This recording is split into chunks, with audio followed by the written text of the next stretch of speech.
Muy bien, familia. Bueno, me alegro de compartir de nuevo con ustedes hoy y tener este tiempo.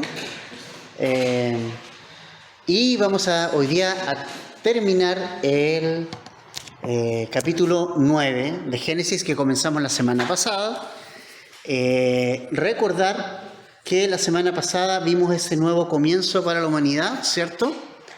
Dios le entregó a Noé y a su familia un lienzo en blanco, todo de nuevo, un nuevo comienzo. El Señor dio instrucciones a Noé sumamente importantes. Vimos cambios drásticos en relación, por ejemplo, del hombre con los animales, y por primera vez Dios incorpora la carne como dieta al hombre, luego de que haya sido, ¿verdad?, en Edén solo semillas y fruto, ¿no? También vimos que hizo una advertencia al Señor, recuerden ustedes, muy solemne acerca de la sangre. Y dijimos que eso no tenía tanto un asunto dietético, sino que más bien la razón principal de esta advertencia del Señor por la sangre era porque el plan perfecto de Dios, en el plan perfecto de Dios, la sangre de Jesucristo iba a limpiar el pecado de toda la humanidad. Y obviamente, mientras eso llegaba, Dios establece, ¿verdad?, después, en las leyes levíticas, lo que eran los sacrificios por la expiación de los pecados a través de la sangre de un animal. Sin embargo, todo apuntaba hacia el día en que Jesucristo vendría y derramaría su propia sangre por nosotros.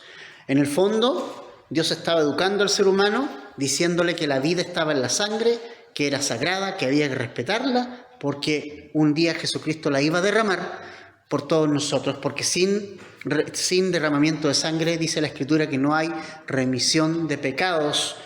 También aprendimos que la vida humana para Dios tiene un valor tan inmenso que estableció también la ley de que la persona que quitara la vida de alguien debía también su vida ser quitada, en el fondo por la ley, ¿no? En el fondo, el Señor le entregó al ser humano la administración de justicia y el gobierno para guiar en esta justicia en el mundo. También vimos que el Señor hizo un pacto con Noé, pero además con la humanidad completa, incluso también con los animales y todo. Y ese pacto de Dios era que el mundo no sería destruido por agua. Y nosotros vimos, ¿verdad?, que el mismo apóstol Pedro en su carta nos dice que el Señor va a destruir el mundo, pero a través del fuego, no a través del agua. Ahora, hasta aquí todo parecía perfecto, el arca lista, todo ok, borrón y cuenta nueva en el mundo, el lienzo en blanco. Sin embargo, vamos a ver nosotros en este resto de capítulo los peligros que nosotros enfrentamos cuando estamos en una zona de confort o nos quedamos en nuestra zona de confort, ¿ya? Quiero leer los versículos primeramente del 18 al 21. Dice: los hijos de Noé que salieron del arca fueron Sem, Cam y Jafet. Cam fue el padre de Canaán. Estos tres fueron los hijos de Noé, y de ellos se pobló toda la tierra. Noé comenzó a labrar la tierra y plantó una viña. Bebió el vino y se embriagó y se desnudó en medio de su tienda. Cam, padre de Canaán, vio la desnudez de su padre y se lo contó a sus dos hermanos que estaban afuera. Entonces Sem y Jafet tomaron un manto, lo pusieron sobre sus hombros y caminando hacia atrás, cubrieron la desnudez de su padre. Como sus rostros estaban vueltos, no vieron la desnudez de su padre. Cuando Noé despertó de su embriaguez y supo lo que su hijo menor le había hecho, dijo: maldito sea Canaán, siervo de siervos será para sus hermanos. Dijo también: bendito sea el Señor, el Dios de Sem, y sea Canaán su siervo. Engrandezca a Dios a Jafet y habite en las tiendas de Sem, y sea Canaán su siervo. Noé vivió 350 años después del diluvio. El total de los días de Noé fue de 950 años y murió. Familia, entonces, De estos 3 nombres de los hijos de Noé que entraron al arca y salieron del arca, Sem, Cam y Jafet, y sus esposas, se repobló la tierra, ¿ya? Se empezó a repoblar la tierra. Pero el texto rápidamente nos pone el foco, más que en los hijos que salieron y la repoblación de la tierra, pone el foco en Noé y pone el foco en lo que sucede con él, en un hecho que podríamos llamar como muy vergonzoso. Plantar una viña, esperar que dé fruto y cosechar la uva para fermentarla y hacer vino es un proceso bastante largo. No estamos viendo algo de corto tiempo, sino que tomó mucho tiempo, ¿no? Bastante. Siembras una viña y no te crece de un día a otro. O sea, eso es de verdad un trabajo de largo esperar, ¿no? Entonces, lo que sucede con Noé no fue un accidente, no es algo que él haya hecho de un día para otro, fue algo que él planificó, que él planeó de alguna manera hacer una vez que sale del arca. No sabemos más allá, la Biblia no da más detalles de lo que pasó arriba del arca, no dio detalles. El Señor consideró que no teníamos que tener detalles de lo que ocurrió dentro del arca, por alguna razón. Así que no vamos a especular lo que pasó dentro del arca. Sí podemos ver que la primera cosa que Noé hizo fue un altar para adorar al Señor, pero después de eso comenzó a plantar una viña. ¿Por qué una viña? La verdad es que uno puede hacerse una serie de preguntas en torno a eso. Sin embargo, es muy probable que él haya tenido en mente esta situación, él haya intencionalmente querido hacer esto. Es muy probable, ¿no? Entonces, hay muchos que dicen que no, que la verdad es que no era vino porque el clima no permitía la fermentación. Creo que eso no corre. El asunto es que sí hubo un proceso de fermentación, sí hubo una embriaguez real. Entonces, lo que nosotros vemos en esta historia es que quiero que veamos, familia, que el mayor fracaso de Noé, que es en su vida, el mayor tropiezo de Noé, no fue en el momento más difícil de la vida de Noé, que podría haber sido el arca. Si uno puede pensar cuál fue el momento más difícil de Noé, yo, en los pantalones de Noé, para mí sería el arca, ¿no? Viéndola moverse con el agua, no teniendo visión para ninguna parte, estando más de un año adentro, desesperándome por esa situación, siendo paciente. Ese es el momento más difícil, podríamos pensar, de la vida de Noé. Pero lo que nosotros vemos en esto es que este fracaso que va a tener Noé aquí, que está teniendo aquí, este tropiezo, no fue durante la tormenta, sino que fue durante la calma. Él no falló mientras estaba cortando madera, mientras construía el arca, mientras la gente se burlaba de él. Él no cayó mientras sufría las burlas de sus vecinos al construir ese arca durante 120 años. Él falló cuando se estableció después del arca. Cuando se estableció en un lugar fijo y cuando en cierta manera entró en una zona de confort, de estar bien, de estar tranquilo. Ya no estaba con la dependencia absoluta del Señor mientras el arca flotaba en ese gigante mar que cubrió toda la tierra. Entonces ahora ya está en tierra firme, se siente un poco más seguro, ¿verdad? Eso es lo que pasa. Y eso es lo que también nos pasa a nosotros. Es una advertencia real para nosotros. Y es que a veces después de victorias espirituales grandes, ¿no? O sea, estamos siendo probados, por ejemplo. Oh, ya pasé la prueba, Señor. Gracias por la prueba, Señor. Y viene como ese estado de estar cómodo, estar tranquilo. De alguna manera estar quieto, ¿no? Ya pasó todo y estar en la calma. Lo peor que podemos hacer es relajarnos. Porque esos son los lugares más peligrosos. Creo que el momento más peligroso en la vida de un cristiano no es cuando está siendo probado. Porque cuando está siendo probado, cuando enfrentamos alguna tribulación, ¿qué es lo que hacemos? Nos apegamos al Señor. y dependemos de Él. Y estamos en oración, y estamos sensibles, porque lo necesitamos, porque necesitamos la firmeza del Señor en un momento vulnerable de nuestra vida. Es como el arca, se mueve para allá, se mueve para acá, lo único que no tenía que hacer era confiar en que el Señor estaba con él. Entonces él allí mostró que él confiaba en el Señor, que llevaba el arca, pero bastó que pisara tierra, que estuviera ya años establecido, más cómodo, para que empezara a pasar esto y pudiera fracasar de esta forma. Entonces, el enemigo se aprovecha y ataca y nuestra carne se relaja y esos son los momentos más complicados. Los tiempos de calma, los tiempos de tranquilidad son en los que lamentablemente nuestra mente y nuestro corazón empiezan a maquinar estas cosas. Siempre me acuerdo del rey David. El rey David, cuando él peca con adultera, ¿no? Envía a llamar a Betsabé. Tenía su esposo, el hombre de ejército, leal a David. Él era un tiempo el que tenía que salir a la guerra. Dice la Escritura que todos los reyes salían a las guerras con sus ejércitos durante esa época. Pero David se quedó en el palacio, no quiso salir con su ejército. Y ahí ya empezó el problema. Se quedó quieto, dice que venía levantándose bien tarde. O sea, en el fondo se relajó un montón. Se durmió hasta tarde y él aparece en su palacio y observa desde lejos a esta niña ahí bañándose y ya sabemos todo lo que pasó después. Pero siempre vemos lo mismo.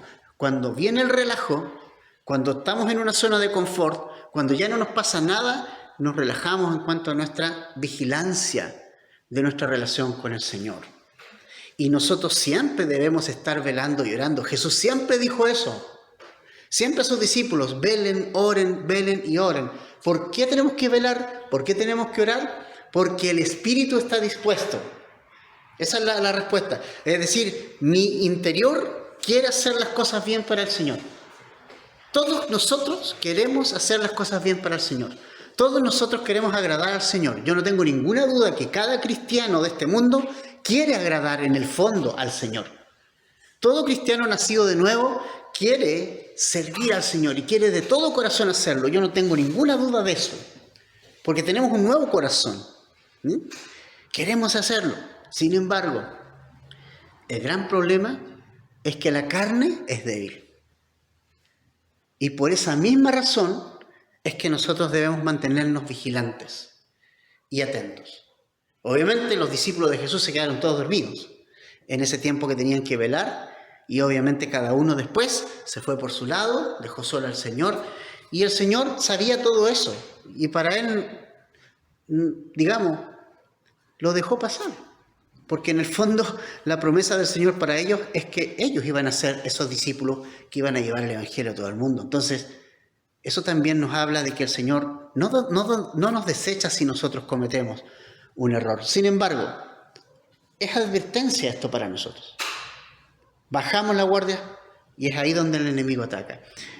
En 1 Corintios 10:12, Pablo dice que el que cree que está firme debe tener cuidado de que no caiga.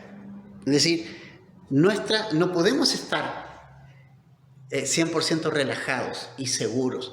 ¿Seguros en Cristo? Sí. ¿En nuestra salvación? Sí. Pero no de que vamos a no caer, ¿no? De nuestras caídas debemos estar conscientes. No estamos hablando de salvación. Eso es otro punto. La salvación para nosotros es segura porque hemos creído en Cristo. Pero aún podemos caer en situaciones pecaminosas, en situaciones difíciles, ¿ya? Entonces, ¿qué pasa? Que Noé sobrevivió a las aguas del diluvio, pero se ahogó en una copita de vino. Algo tan pequeño, algo que podríamos decir es tan insignificante, pero le ocurrió. Y realmente nosotros cada vez que vemos alcohol en la Biblia, vemos algún tipo de tragedia, ¿verdad? Cuando hablamos de alcohol, obviamente hablamos en exceso, hablamos de una adicción.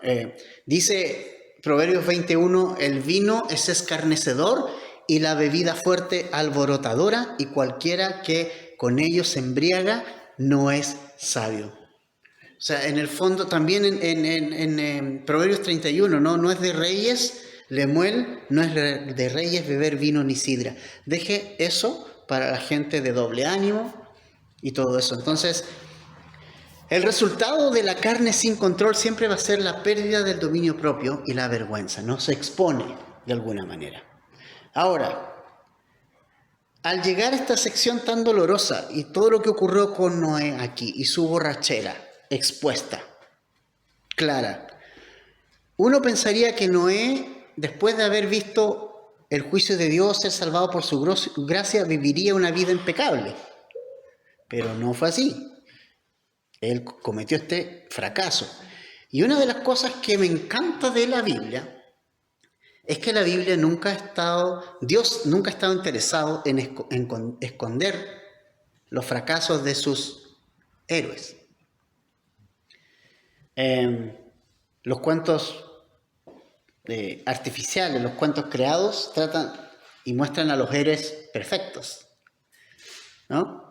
Uno siempre veía a los superhéroes, nunca cometían errores, eran perfectos, es como si nunca cometieran errores, ¿no? Héroes. Sin embargo, los héroes de la fe, todos tuvieron su fracaso. Y de hecho, si lees el Salón de la Fama de la Fe, te dice, ¿cuál es el Salón de la Fama de la Fe? Hebreos 11. Ese es el Salón de la Fama de la Fe, es como el Hollywood, el Paseo de la Fama, ¿no? Donde están todos los nombres ahí. Ahí están todos los nombres de los grandes hombres de la fe en el Antiguo Testamento, hombres y mujeres. También salen mujeres ahí, ¿no? Rahab, por ejemplo, que era ramera, prostituta, salía ahí, ¿no? Y está su nombre ahí y su marca ahí. Pero cuando uno ve esa sección, vas a ver a este hombre, vas a ver a Noé ahí. Y vas a ver a David, a Abraham, vas a ver a Moisés, vas a ver a Elías. Pero ¿sabe lo que nos vemos en ese capítulo? Sus fracasos. Solo su fe. Y entonces esto habla mucho porque hay dos verdades bíblicas hermosas e importantes respecto a esto. La primera de ellas es que Dios no está interesado en tapar nuestros errores, ni frente a los demás, ni frente a nosotros mismos. No es el interés del Señor eso. Todo lo contrario. El Señor expone nuestra vida. Sabe perfectamente de qué estamos hechos. Él inspiró el Antiguo Testamento mostrando la cruda realidad de estos hombres para que nosotros no pongamos en un pedestal a nadie.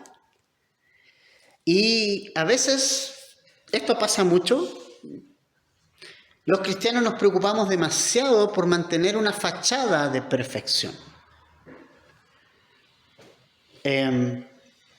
Queremos que la gente piense que nunca tendremos problemas y caídas. Tratamos y pensamos que ser un buen cristiano consiste en tratar de no fallar. Ahora, quiero que pensemos, porque ¿qué está diciendo este pastor? Bueno, los fariseos tenían ese pensamiento. Los religiosos de la época de Jesús querían verse perfectos. Esa era la finalidad de ellos. La finalidad de ellos, la visión de ellos es: yo voy a cumplir con la ley. Yo voy a ser un hombre perfecto. Nosotros vamos a vivir de una manera perfecta. Esa era la filosofía de vida de los religiosos fariseos, saduceos, fariseos, escribas, todos en aquella época tenían ese pensamiento. Podían lograr la perfección. Eso es lo que a ellos apuntaban. Entonces, con esto, familia, no quiero decir que no debamos cuidar nuestro testimonio, que yo creo que sí es algo que todos tenemos que procurar, ¿no? De alguna manera, cuidar de cómo la gente, nuestra vida, puede impactarle para bien o para mal. Eso es un tema importante también, ¿ya? Debemos ser ejemplo, pero en el intento de ser ejemplares, a veces nos corremos un poco más allá y nos mostramos tan inalcanzables o aparentemente tan inalcanzables que la gente se frustra y no entiende de qué se trata el Evangelio. A la gente hay que dejarle ver de qué se trata el Evangelio. ¿Y de qué se trata el Evangelio? ¿Para quién es el Evangelio? El Evangelio no es para gente perfecta. El Evangelio es para pecadores. Y Juan, me encanta lo que dice el Evangelio de Juan, porque dice que la luz en las tinieblas resplandece. ¿Y por qué los hombres no vienen a la luz? Porque sus obras son reprendidas. En el fondo, cuando voy a Jesús, soy expuesto y mi corazón es expuesto. Cuando los religiosos fariseos se expusieron a Jesús, Jesús los expuso a ellos. Y les dijo, ustedes, sus corazones, son sepulcros blanqueados. Ustedes por dentro están podridos, no tienen vida. Porque ustedes piensan que sí la tienen. Y ese es el peor error. El peor error de ustedes, le dijo, es que dicen ven y están ciegos. Jesús fue súper duro con ellos, pero fue súper receptivo con gente común, con gente que vino a él con necesidad. Como este ciego que escuchó desde lejos que venía Jesús y él dijo, Hijo de David, ten misericordia de mí, ¿se acuerdan? Y gritaba, y gritaba, y gritaba fuerte, y la gente le decía, sale. No, si la gente no lo quería, no decía, no molesta al maestro, anda. Y más fuerte gritaba, y más fuerte gritaba, ten misericordia de mí. El Señor lo llama, por supuesto, porque todo el que le busca va a encontrar a Cristo. Y Jesús le dice, ¿qué quieres que haga, Señor? Que recobre la vista. Y recobra la vista. Y le da la vista. Y él ve. Pero eso también tiene no solo una connotación física, sino espiritual para él. Él ve que Jesús es el Hijo. Él tenía una percepción espiritual correcta de Jesús. Jesús es el Hijo de David. Yo necesito su luz. Necesito que Él me quite la ceguera. Esta es una enseñanza espiritual grande. Solo Jesús me puede quitar la ceguera. Entonces, debemos recordar que somos personas imperfectas sostenidas por la mano de un Dios perfecto. Y eso la gente lo debe ver. Por eso no debo esforzarme en hacer creer a la gente que no voy a cometer errores. La gente tiene que verme vulnerable pero dependiente de Dios. Porque entonces la gente va a decir, no, este es demasiado perfecto, ¿no? La verdad es que yo dudo cuando alguien se muestra demasiado perfecto. Yo lo pongo en duda. Dios no tiene ningún interés en mostrarme perfecto delante de las personas. Dios quiere que vean mis fallas, pero que vean que la gracia de Dios me cubre. Y que mi humildad me lleva a reconocer mis errores. Y me lleva a confesar mis pecados. Entonces, obviamente, esa es la segunda enseñanza. Primero, Dios no está interesado en tapar nuestros errores frente a nosotros mismos y a los demás. Pero lo segundo es que la gracia de Dios cubre todos esos errores. Si bien en el Antiguo Testamento vemos el registro de la caída de Noé, en Hebreos 11, la gracia ha borrado su historial. Para los computines, los navegadores tienen historiales, ¿sí o no? Se quedan ahí todos los sitios que uno visita. Bueno, para el Señor, bueno, nosotros somos sus hijos y Él borra aquellas cosas de nuestro historial que no están correctas ante Él. Cuando hay confesión de nuestra parte, ese historial es borrado. Y solo queda y pasa al otro lado lo bueno, lo que Él hace, lo que Él hizo, lo que Él produjo en nosotros, el fruto de Él. Eso pasa. Pero todo lo nuestro, el historial de fracasos, el historial de carnalidad, todo ese historial, el Señor Jesucristo lo ha tomado de nuestro navegador y lo ha borrado. Por eso, al ver Hebreos 11, uno lee eso y dice, wow, pero cuando lees sus historias, realmente tú dices, ¿por qué esto no sale en Hebreos 11? Porque el registro del historial de cada uno de ellos ha sido borrado. Solo ha quedado la fe que ellos han puesto en el Señor. Entonces, la gente y el mundo debe vernos vulnerables, pero dependientes del Señor. ¿Ya? Entonces, lo único claro que, aunque somos vulnerables, la sangre de Jesús nos ha cubierto por completo y ese es el Dios que la gente debe conocer. La gente no debe conocer cristianos perfectos, debe conocer hombres y mujeres comunes, dependientes de la gracia de Dios. Debemos hacer que la gente guste la gracia de Dios al vernos a nosotros, al vernos cómo su gracia nos ha derramado y ha sido sostenida en nosotros. Recuerden que la gente no puede pedir perfección de nadie. En realidad Jesús fue perfecto, todos sabemos dónde terminó Jesús, siendo perfecto. ¿Qué hizo la gente con Jesús siendo perfecto? Lo clavó en una cruz. Entonces, esto no significa que no cuide mi testimonio. Ojo, que no es eso lo que estamos tratando de ver aquí. Pero cuando se produzcan estas cosas en nuestra vida, estas caídas, el Señor es fiel y justo y va a borrar nuestro historial, porque la gracia borra el historial. Nos cuesta creerlo, porque para nosotros todo tiene un pago. Nos cobran por todo. Todo tiene un pago, ¿sí o no? A nadie le regalan nada. Nunca llega la cuenta de la luz y diga, ¿sabe qué? Usted este mes no pague. Sería genial eso pasara, ¿no?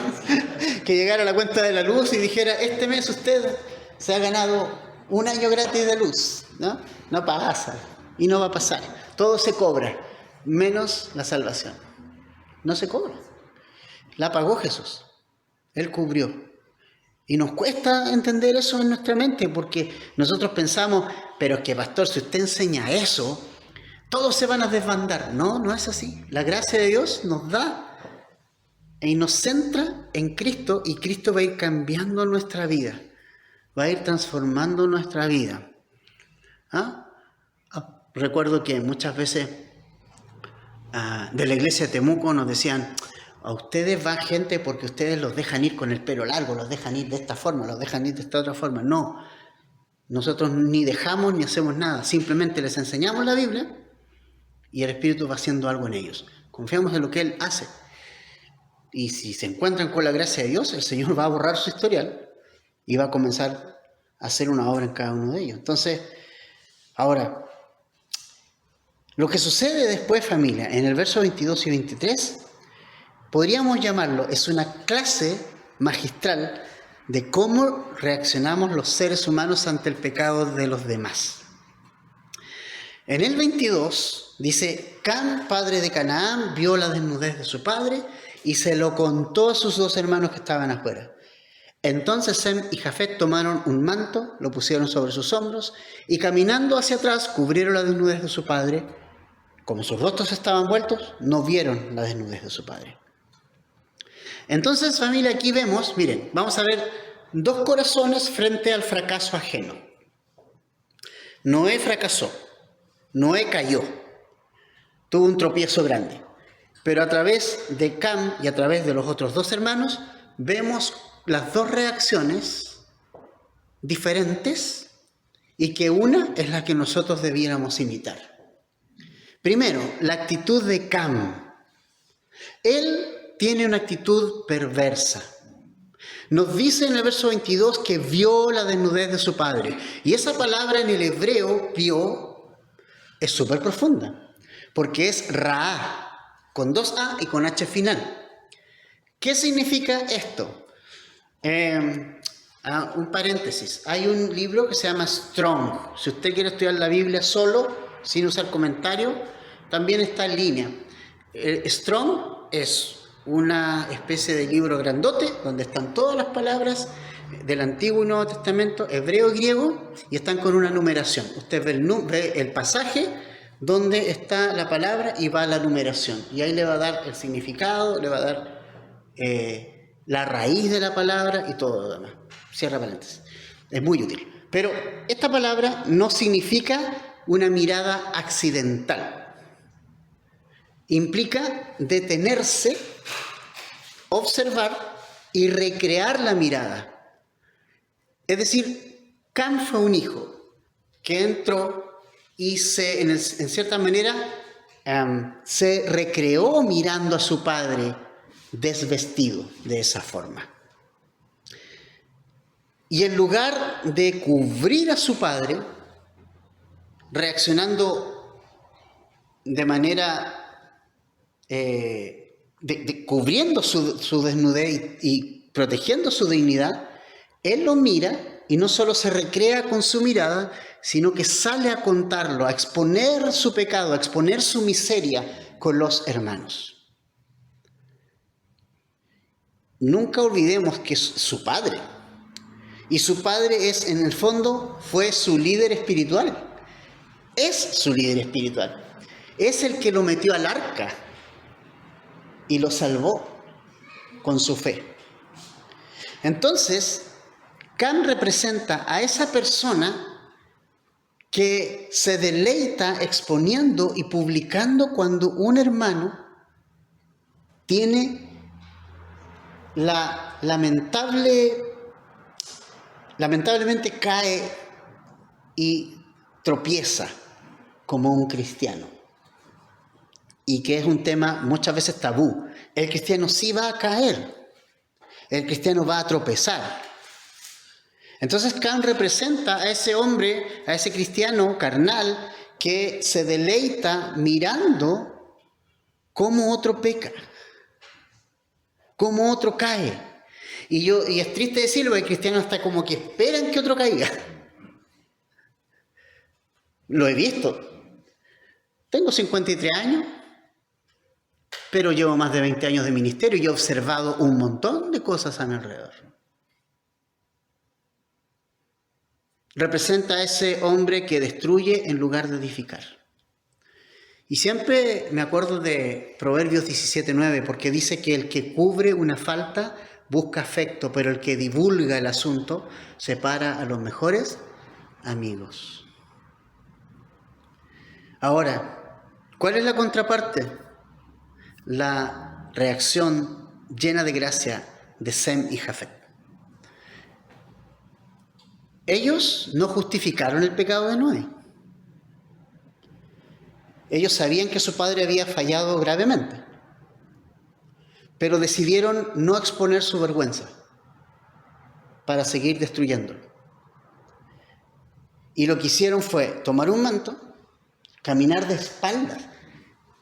A diferencia de Cam, que se recreó con su mirada, ellos decidieron no mirar, no poner sus ojos en la caída de su padre y poner sus ojos en el manto que los iba a cubrir, y de espaldas lo cubrieron.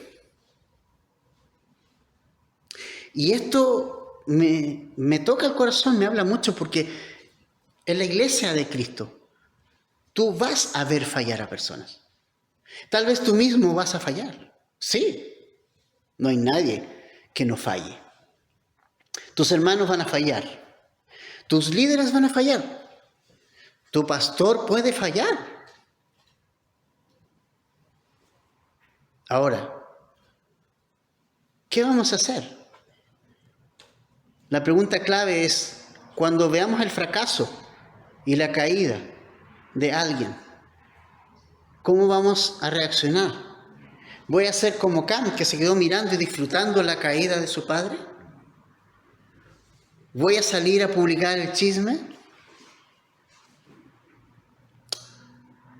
en los pasillos de la iglesia, en redes sociales?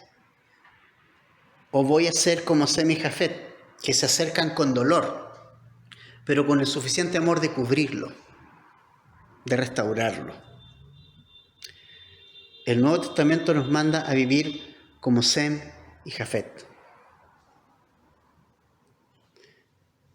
Gálatas 6:1 nos dice lo siguiente: hermanos, aun si alguien es sorprendido en alguna falta, es decir, aun si tuvieras a un hermano en el acto mismo de un pecado, dice, ustedes que son espirituales, restáurenlo en un espíritu de mansedumbre, mirándote a ti mismo, no sea que tú también seas tentado. Restauramos desde nuestra propia debilidad también, considerando que también puedo estar del otro lado en algún momento y necesitaré del apoyo, de la mano de un hermano que me dé y me restaure. Hemos visto todos nosotros tantos casos de ese tipo en nuestra congregación, en otras.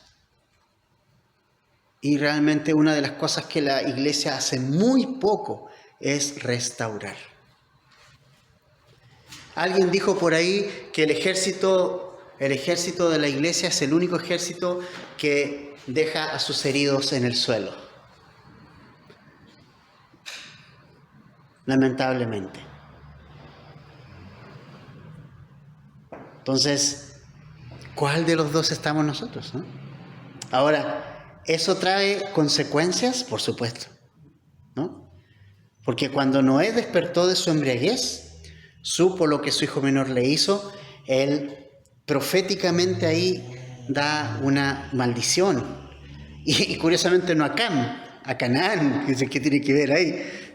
Está hablando de un hijo de Cam. Y Canaán, la descendencia de Cam, por esa actitud depravada, va a traer consecuencias a su generación futura. Los cananeos se convirtieron en pueblos sumamente perversos y fueron el gran dolor de cabeza para Israel durante su peregrinaje y durante su llegada a la tierra prometida. Porque Canaán representa la carne, la oposición, ¿no? Entonces, el pecado obviamente, incluso en la vida del cristiano es perdonado, pero siempre traerá consecuencias, incluso consecuencias en las generaciones futuras, ¿no? Entonces, luego que Noé maldice a Canaán, también hay una bendición. Bendice a Sem, de alguna manera también, ¿no? A Jafet, de lo mismo. Y me gusta esto que dice el Dios de Sem. ¿Por qué? Porque de la descendencia de Sem va a nacer Abraham. De Abraham va a nacer Isaac. De Isaac, Jacob, Israel. Luego el rey David. Finalmente Jesucristo. Así que mientras el pecado trae una generación malvada para adelante, también la gracia de estos hombres con su Padre trae la salvación por gracia en Cristo. Entonces, eso, a pesar del fracaso humano de Noé, podíamos pensar, ya otra vez se echó a perder el plan de salvación. No se echó a perder. Dios preserva la línea mesiánica para traer al Salvador. Y luego Noé vivió 350 años después del diluvio, imagínate, poquito, ¿eh? 350, terminó el diluvio, vivió 350 años más. Se aburrió de vivir. Y fueron 950 los años en total, ¿no?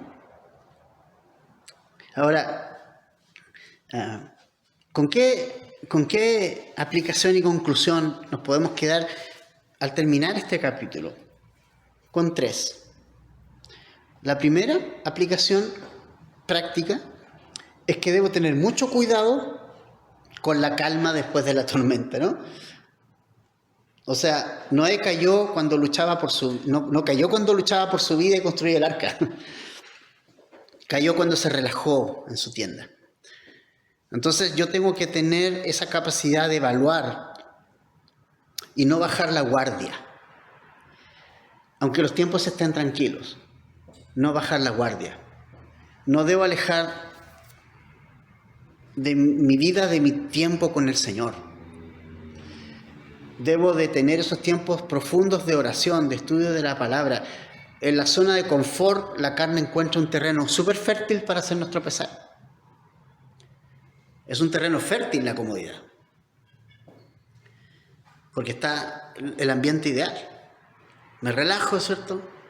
Oro menos. Estoy mejor. Y tendemos a relajarnos. Esos tiempos son peligrosos. Entonces, Jesús dijo que debíamos estar en un constante velar y orar. Constante velar y orar. ¿Recuerden ustedes la parábola de las vírgenes? Ya está, todos se cabecearon. Todas cabecearon. Cabecearon todas. Pero unas tenían el aceite, ¿no? Unos tenían el Espíritu Santo dentro de sí, las otras no. El Espíritu Santo no se puede comprar. ¿Lo tienes o no lo tienes? ¿Eres salvo o no eres salvo? Pero fallaron en estar atentos. Nosotros tenemos que estar atentos. Segundo lugar, creo que es muy importante que nos quitemos la máscara del cristiano perfecto. El mundo no necesita ver una iglesia llena de actores que fingen que sus vidas son impecables. Este debe ser un lugar donde ustedes se muestren como son. Yo no tengo ningún interés en mostrarme a alguien que no soy. Ninguno. No estoy aquí para eso. Las personas necesitan ver cristianos vulnerables y conscientes de su debilidad, pero profundamente aferradas a la gracia de Dios. Eso sí. No tenemos que tener miedo de reconocer nuestras luchas. No tenemos que tener miedo de manifestar nuestras debilidades, porque mi debilidad no asusta a Dios. Al contrario. Esa es mi debilidad, como dice Pablo en 2 Corintios 12:9, en que se perfecciona el poder de Dios. En mi debilidad, dice, en la debilidad del hombre, se perfecciona mi poder. Entonces, quitémonos esa máscara, ¿ok? Que muchas veces el peso de tratar de ser perfecto es demasiado. Y en tercer lugar, necesito ser un portador del manto de la gracia, ¿no? Debo ser como como Jafet y Sam. Cuando yo me enoje, o cuando alguien se caiga, no debo enojarme con él, no debo contárselo a otro, debo tomar ese manto de gracia, cubrir a mi hermano, acercarme en amor a él, restaurarlo, recordando que yo también podría ser yo el que necesite una restauración en algún momento. Entonces, este capítulo nos deja un sabor medio agridulce respecto al hombre, pero yo creo que nos deja con un gran asombro de lo que Dios es. Porque al final de cuentas esa es la finalidad de la Biblia, es mostrarnos cómo es Dios. Entonces, Noé, el salvador de su familia, terminó desnudo, avergonzado, incapaz de salvarse de su propia carne, pero gloria a Dios, porque el linaje de Sem vino un salvador que no se embriagó con este mundo, un salvador que fue desnudado no por su propio pecado, sino por el nuestro, expuesto a su vergüenza y clavado en la cruz para que nosotros pudiéramos ser vestidos con sus ropas de justicia. Jesús es el héroe perfecto que nunca falla. Necesitamos confiar en Él, descansar en su gracia y necesitamos amarnos los unos a los otros, familia. Esto que pasó a Noé me puede pasar a mí, a ti, a mí. Que necesitaremos cuando eso pase. Necesitaremos de la gracia de estos dos hijos, de Sem y de Jafet, ¿no? Mayor, menor. Entonces, que el Señor pueda ayudarnos y guiarnos a tener ese tipo de corazón. A no alegrarnos con la caída ajena, sino más bien cubrir y restaurar. ¿Oramos, familia?